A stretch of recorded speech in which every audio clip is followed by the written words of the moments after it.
कक्षा दसम सामाजिक विज्ञान अर्थशास्त्र पाठ 4। इस वीडियो में आपसे कुछ प्रश्न पूछे जाएंगे। उन प्रश्नों के उत्तर आपको देने हैं कमेंट बॉक्स में।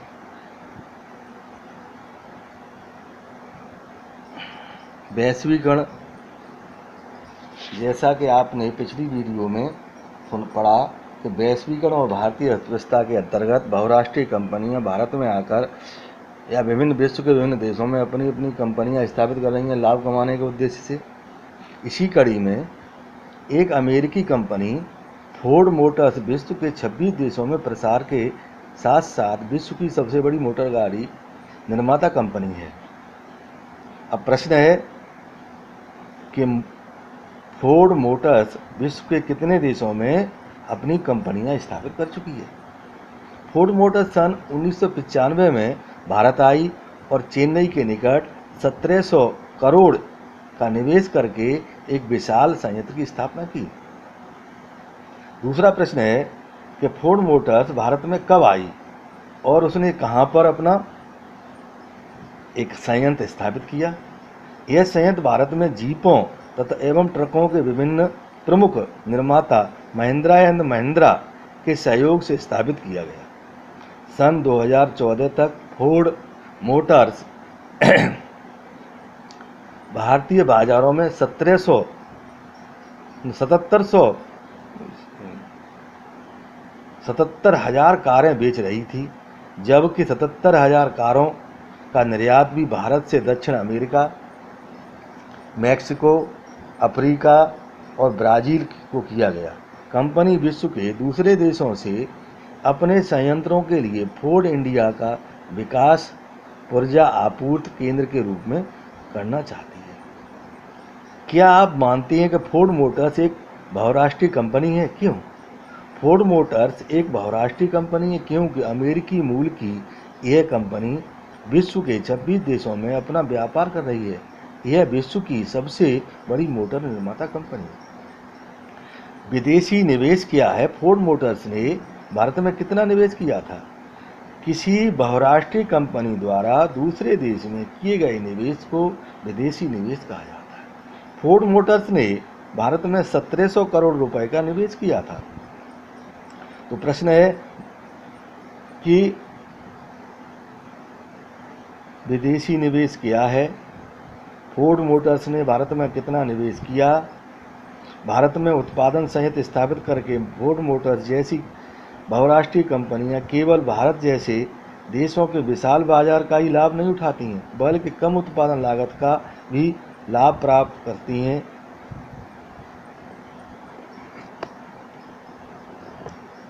सामान्यतः बहुराष्ट्रीय कंपनियां उत्पादन संयंत्र स्थापित करने के लिए उसी स्थान का चयन करती हैं जो बाजार के पास हो, जहां कम लागत तथा कुशल तथा अकुशल श्रमिक सहजता से उपलब्ध हों, जहां उत्पादन के उच्च कारकों की उपलब्धता सुनिश्चित हो तथा संबंधित देशों की सरकारी नीतियां उनके अनुकूल हों। इन समस्त सुविधाओं की उपलब्धता के कारण भारत बहुराष्ट्रीय कंपनियों के लिए एक अनुकूल एवं पसंद का देश बन गया है। भारत में न केवल विशाल जनसंख्या के कारण विशाल बाजार उपलब्ध है, बल्कि यह कम लागत पर कुशल व अकुशल दोनों ही प्रकार के श्रमिक उपलब्ध कराता है। फोर्ड मोटर्स जैसी अन्य बहुराष्ट्रीय कंपनियों ने भी भारत में इन्हीं सुविधाओं का लाभ उठाया है। आपके विचार से कंपनी अपने वैश्विक कारोबार के लिए कार के पुर्जों के निर्माण केंद्र के रूप में भारत का विकास क्यों करना चाहती है? भारत में श्रम एवं अन्य संसाधनों का पर लागत। भारत एक विकासशील देश है। भारत एक विकासशील देश है जहां आने वाले समय में कारों की मांग में बहुत अधिक वृद्धि हो सकती है, जिसके कारण फोर्ड मोटर्स को एक अच्छा बाजार प्राप्त हो सकता है। इसलिए फोर्ड मोटर्स कंपनी वैश्विक स्तर पर अपने व्यवसाय को बढ़ाने के लिए कार के पुर्जों के निर्माण केंद्र के रूप में भारत का विकास करना चाहती है। कई स्थानीय विनिर्माताओं की उपस्थिति जो फोर्ड मोटर्स को कल पुर्जों की आपूर्ति करते हैं। भारत में विशाल जनसंख्या के कारण बेरोजगारी व अर्ध बेरोजगारी बहुत अधिक है। यहाँ पर्याप्त कुशल व अकुशल श्रम बहुत कम पारिश्रमिक पर मिल जाते हैं। इसके अतिरिक्त भारत में अन्य संसाधनों की लागत भी कम है। अधिक जनसंख्या भारत में और चीन के ग्राहकों से निकटता। भारत में कई प्रकार के छोटे पैमाने की स्थानीय इकाइयाँ, औद्योगिक इकाइयाँ विनिर्माण के रूप में फोर्ड मोटर्स की कल पुर्जों की आपूर्ति करती हैं, जिनके पास कीमत, गुणवत्ता प्रदान करने एवं श्रम शर्तों का निर्धारण करने की अत्यधिक क्षमता होती है। भारत और चीन दोनों पड़ोसी देश हैं। दोनों ही देशों के ग्राहकों से कंपनी की निकटता है तथा वे फोर्ड कंपनी के विशाल बाजार प्रदान कर सकते हैं। भारत में फोर्ड मोटर्स द्वारा कारों के निर्माण से उत्पादन किस प्रकार परस्पर संबंधित होगा? बहुराष्ट्रीय भारत में फोर्ड मोटर्स द्वारा कारों के निर्माण के उत्पादन परस्पर इस प्रकार संबंधित होगा कि भारत की अनेक छोटी छोटी कंपनियां संयुक्त रूप से फोर्ड मोटर्स कंपनी के साथ विनिर्माण केंद्रों का संचालन कर सकेंगी। बहुराष्ट्रीय कंपनियां अन्य कंपनियों से किस प्रकार अलग हैं? बहुराष्ट्रीय कंपनियां अन्य कंपनियों से इस प्रकार अलग हैं। ये कंपनियां एक से अधिक देशों में अपनी औद्योगिक इकाइयां, कार्यालय स्थापित करती हैं, जबकि स्थानीय कंपनियों की औद्योगिक इकाइयां, कार्यालय एक ही देश में स्थापित होती हैं। तो प्रश्न है कि बहुराष्ट्रीय कंपनियों और स्थानीय कंपनियों में क्या अंतर है? स्थानीय कंपनियों की तुलना में बहुराष्ट्रीय कंपनियों का पूंजी निवेश बहुत अधिक होता है। बहुराष्ट्रीय कंपनियों के उत्पादन की मांग और पूर्ति बहुत बड़े पैमाने पर होती है, जबकि अन्य कंपनियों की इकाइयां छोटी, निवेश कम, श्रमिक कम, कच्चा माल प्राय स्थानीय स्रोतों से, उत्पादन की बिक्री कुछ ही देशों या बहुराष्ट्रीय निगमों की आपूर्ति तक सीमित रहती है। लगभग सभी बहुराष्ट्रीय कंपनियां अमेरिका, जापान या यूरोप की हैं, जैसे Nokia, Coca Cola, Pepsi, Honda, Nike. क्या आप अनुमान कर सकते हैं कि ऐसा क्यों है? इन बहुराष्ट्रीय कंपनियों का अमेरिका, जापान, यूरोप से संबंधित होने का कारण है कि ये तीनों ही देश पूर्ण विकसित हैं।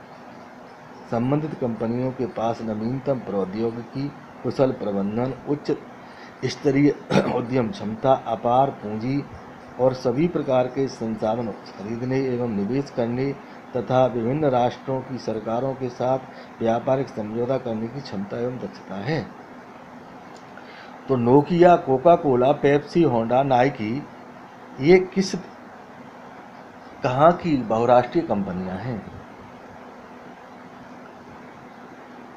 महिंद्रा एंड महिंद्रा भारत में किन चीज़ों का निर्माण करती है? विदेशी व्यापार और बाजारों का एकीकरण। विभिन्न देशों के बीच हो रहा परस्पर व्यापार अथवा विदेश व्यापार विभिन्न देशों को आपस में जोड़ने का मुख्य माध्यम है। विदेश व्यापार घरेलू बाजारों अर्थात अपने देश के बाजारों को बाहर के बाजारों से संबंध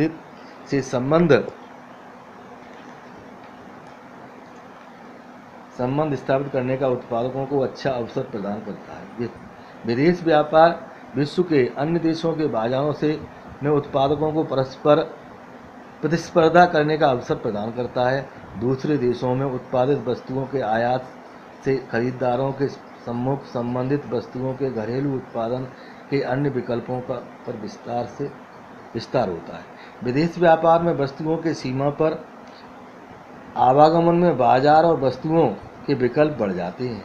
यह स्थिति उपभोक्ताओं के लिए अच्छी होती है। वस्तुतः विदेश व्यापार विभिन्न देशों के बाजारों को जोड़ने या एकीकरण में सहायक होता है। यदि प्रतिस्पर्धा उचित ढंग से नहीं होती है तो जिस देश में विदेशी वस्तुएं आ रही होती हैं उनका प्रभाव नकारात्मक हो सकता है। उदाहरण के रूप में हम भारत के खिलौनों के बाजार पर चीन से निर्मित खिलौनों एवं उनके भारत में आने के प्रभाव को देख सकते हैं। चीन के खिलौना निर्माताओं को भारत में खिलौने निर्यात करने के एक अवसर का पता चलता है। यहाँ खिलौने अधिक मूल्य पर बेचे जा रहे हैं। वे भारत को खिलौने निर्यात करना शुरू करते हैं अब भारत में खरीदारों के पास भारतीय और चीन में निर्मित खिलौनों के बीच चयन करने का विकल्प है। सस्ते दाम और नवीन डिजाइनों के कारण चीनी खिलौने भारतीय बाजारों में अधिक लोकप्रिय हैं। एक वर्ष में ही खिलौनों की 70 से 80% दुकानों में भारतीय खिलौनों का स्थान चीनी खिलौनों ने ले लिया। अब भारत के बाजारों में खिलौने पहले की तुलना में सस्ते हैं। वस्तुतः भारतीय व चीनी खिलौनों की प्रतिस्पर्धा में चीनी खिलौने भारी पड़े। भारतीय खरीदारों के सामने कम लागत पर खिलौनों के अपेक्षाकृत अधिक विकल्प हैं, जिससे चीन के खिलौना निर्माताओं को अपना व्यवसाय फैलाने के लिए एक अवसर प्राप्त होता है। इसके विपरीत भारतीय खिलौना निर्माताओं को हानि होती है, क्योंकि उनके खिलौने कम बिकते हैं। अतीत में देशों को जोड़ने वाला मुख्य माध्यम क्या था, अब यह अलग कैसे है। अतीत में देशों को जोड़ने वाला मुख्य माध्यम व्यापार था। अब पहले का व्यापार निम्नलिखित दृष्टियों से भिन्न है। पहले व्यापार का आकार क्षेत्र सीमित था, अब इसका व्यापक विस्तार है। पहले केवल आवश्यक वस्तुओं का ही आयात निर्यात होता था, अब इसका स्वरूप बदल गया है। आयात निर्यात की जाने वाली वस्तुओं में विविधता आ गई है। पहले व्यापारियों को प्रायः वस्तुओं को सोने चांदी में भुगतान हो जाया करता था, अब आयातों व निर्यातों से भुगतान होता है। विदेश व्यापार और विदेशी निवेश में अंतर क्या है। 2 या 2 से अधिक देशों में वस्तुओं और सेवाओं का आदान प्रदान विदेश व्यापार होता है। इसमें आयात व निर्यात सम्मिलित होते हैं। अब प्रश्न है कि विदेशी व्यापार और विदेशी निवेश में क्या अंतर है। विदेशी निवेश का अर्थ है किसी एक देश अथवा बहुराष्ट्रीय कंपनी द्वारा किसी एक या अनेक देशों में औद्योगिक व अन्य सेवाओं यथा भूमि, भवन, मशीन व अन्य उपकरणों पर किया गया व्यय में पूंजी लगाना। इसका उद्देश्य अधिक लाभांश प्राप्त करना होता है। हाल के कुछ वर्षों में चीन से